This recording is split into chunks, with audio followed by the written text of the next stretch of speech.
Hi. So I wanted to talk a little bit about foot placement in our standing postures. So when I started learning and teaching yoga, there was a big emphasis on that the feet had to be a certain way, but that's not necessarily so, especially with more that's been learned about yoga and some injuries that may come about when we practice a certain way. So mountain pose. We do want to think about our hips, our knees, and our ankles being stacked. That we do. But the feet coming completely forward, that is how I stand naturally. May not work really well for others. So I really hope you can see my feet here. It's a little tricky for me to see. So if your feet turn out ever so slightly, that is fine. If your feet turn in a little bit, that is fine too. Okay? So the feet do not have to be pointing forward. It really has to do with your bone structure, and you're going to know best what feels best in your hips and your back. So mountain pose, we do want to think about stacking our joints, our shoulders up over our ears, and then kind of rolling them up, back, and down, and let the fingertips be heavy. So when the fingertips are heavy, there's a little bit of downward motion through the shoulder blades. It also creates some space in the neck here. You also want to check in with your head. Is your head moving forward? Is it moving back? Try to stack it up, ears over shoulders, and then as if someone is drawing you up by the crown of your head. Get long here. And then I like to draw the palms forward, bringing the shoulder blades together even more. Let your fingertips be heavy. Relax through your face. Find strength and ease in this pose. So there is a hugging in. We're not just standing here. There is some engagement. But then notice where you might be holding on that doesn't need holding on, like your face or your jaw, your throat. So this is mountain pose Tadasana. All right? And we can move into a lot of the standing postures from Tadasana. So today I'm going to stand on the mat this way in my mountain pose and heel toe the feet about a leg's length apart. Not a leg's length apart, so it's a pretty wide stance here. We're going to be coming into Warrior One, so the front foot is going to dial forward about 90 degrees, but it doesn't have to be exact. So again, if your foot turns out a little bit, that's fine. If it turns in a little bit, that's fine too. Take your back heel, kick it back a little bit, and then think about squaring your shoulders towards the front of your mat. Let your fingertips be heavy here. And then we're working on bending the knee over the ankle here. So maybe you just bend and straighten a few times, and maybe you're not sure. Is your knee over your ankle? Well, you can always get a bird's eye view by coming forward and looking. For me, I need to take my back foot back a little more, keep squaring the shoulders here. The arms could stay here or bring the arms up. This is Warrior One. Straighten your leg, let your arms come down, toes, all 10 toes, dial back towards the long end of your mat. Now we're going to take our left toes, my camera's in reverse, y'all. Left toes to about 90 degrees. Take that back heel back a little bit. So the back of your foot is more in line with the short end of your mat. Dial your shoulders. This helps square the hips and it's less invasive on your back knee. Begin to bend and straighten here. I'm taking my back foot back a little bit more. Bend and straighten here a few times. And then trying to get the knee over the ankle. So we don't want the knee coming way forward. That may not be so good for the knee. And then back here may not be good for the back leg so much. Try to get it over your ankle. Square your shoulders up. And then arms can come up. Keep your shoulders relaxed and your breath smooth. Let's take one more breath here. Come down, come through. Dial all your toes to point back towards the long edge of your mat. We'll come into warrior two from here. So these standing poses all have the same stance in the foot. So now our right toes are turning back forward approximately 90 degrees, give or take. Back heel goes back a little bit. The knife edge of the back foot is about parallel with your mat. The difference here is rather than dialing in warrior one, we dial our shoulders forward. Here, hip points stay pointing this direction. So we'll bend the knee here. I'm taking a little wider stance. Take a look down. Is your knee over your ankle or is it out here or back here? Make the adjustment. Your knee here. Keep your shoulders over the hips the best you can. Sweep your arms out here and gaze out over your front fingertips. And then I'm going to ask you to check in with your front knee. If it is dropping in, this is really common. It's okay for it to drop in a little bit here and there. But if that's the tendency, see if you can dial the outer knee out to the right just a little bit. I have my front knee, my right knee's bent. All right, so not coming in too much, a little bit's coming. Come back through. Release your arms, straighten your leg, dial all 10 or however many toes you have, back forward.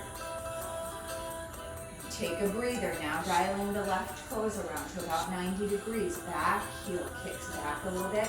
Hips are gonna stay pointing here. Bending our knee over the ankle. I take a little bigger stance in warrior two. We also wanna try to come up and out of this hip crease. Open the arms. Left arm forward, right arm back. Keep your breath smooth here. Take a look down. Where's your knee? If it's dropping in, dial it out. One more breath here. Come on up. Release your arms down. Dial all 10 toes back to the front of your mat. We'll come into triangle here. I'll give a few tips on what gets a little wacky here and how we can help the wackiness. All right, so right toes are about 90 degrees back, heel goes back. I'm gonna use my block, and I'm actually going to use two blocks. I'm gonna bring one low, and then I'm gonna have one in my hand. So our hips are in the same stance as our warrior two. Take your arms out here. Get nice and long. This back hip goes back as we reach and reach and reach. When you can reach no further, let your right hand cartwheel down. And I'm bringing my high block onto my low block. Left arm goes up. And then you might look up, it'll depend on your neck. So the issue here is a lot of people want to let the hand come onto the floor. And that requires a lot of flexibility that a lot of us may not have, and it doesn't matter. So if you let your hand come all the way down to the floor and you notice that your rear end is dropping back behind you and your torso is coming forward of your thigh, either bring your hand on the block or slide up so your torso is over your thigh. Come on back up, nice and slow. Bring it down. All 10 toes are pointing back towards the front here. I'm going to use my blocks other side. This time I'll come into it without the blocks, and then you can visually see the difference from no blocks to blocks, all right? So I'm going to set one low and one high right inside my left ankle, and I'll just keep it there for right now. We're going to open up the arms. Hip points are moving forward. Reach that left hand forward, right hip goes back. Keep reaching, keep reaching. When you can reach no more, let your hand come down. Now, if you've let your hand come down to the floor, and I'm letting my hand come down to the floor, my hips are going back behind me, my rear end, and then my torso is coming forward of my thigh. So take a look at this. Notice where I am in space. And then I'm going to use my blocks. I'm going to bring my hand onto my block, but you can also bring it onto your calf here. And then take the arm And you might notice that my alignment in the pose is much better, and it feels better. All right, let's take one more breath here and come on up nice and slow. Let all 10 toes point towards the front of your mat. We'll do one more standing posture here. We'll make it the tree pose for Ksasana. So just heel toe in, back to about hips width. And hips width is going to be about 2 of your fists in between your feet, about that far. All right, so tree pose is a standing balance pose. We can all use some more balance in our lives. So let's take it in baby steps. Pick up your right heel. Left foot's pressing down, it knows it's going to go to work. Hug your muscles to your bones. Begin to dial your knee out and let your right foot kickstand into your left inner thigh. And keep in mind, my camera's back. All right. So I'm wobbling right here. And if you're wobbling a lot, stay here. This is about being kind and gentle and accepting of ourselves, and also being true to ourselves. So we could bring our foot onto the inner ankle. Maybe you slide it up onto the calf. Maybe it comes up a little higher. The right knee's moving out to the right here. When and if you feel stable, when your tree trunk has grown its roots far and wide, then think about the branches beginning to establish here. So you might start with your hands at your heart center, or open up into a mudra, or maybe the arms come up. We have options, endless options of shapes we can make with our bodies. Keep your eyes steady and your breath smooth. And if you're wiggling and coming out of it, please do less. Please give yourself a break. Come down slowly. Take your time. Let your foot come away from your leg. Bring it down and walk it out a little bit.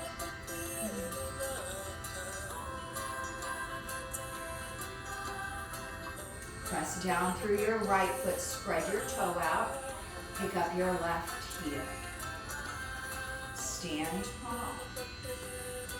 Right leg muscles wrap around the bone. Begin to dial your knee out a little bit. Kickstand here. How is this? Is it super wobbly? Then stay right here. Or begin to bring it onto your ankle or your calf. Maybe it comes up a little higher. One is not better than the other. Stability and balance is what we're working on here.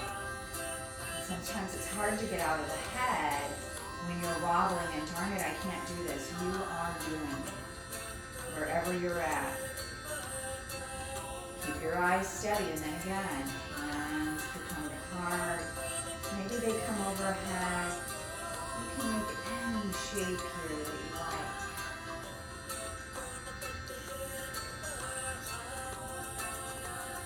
One more breath. Bring it out. Take it down, walk it out. So just a little information on positioning of the feet and the knees and the legs and your standing poses.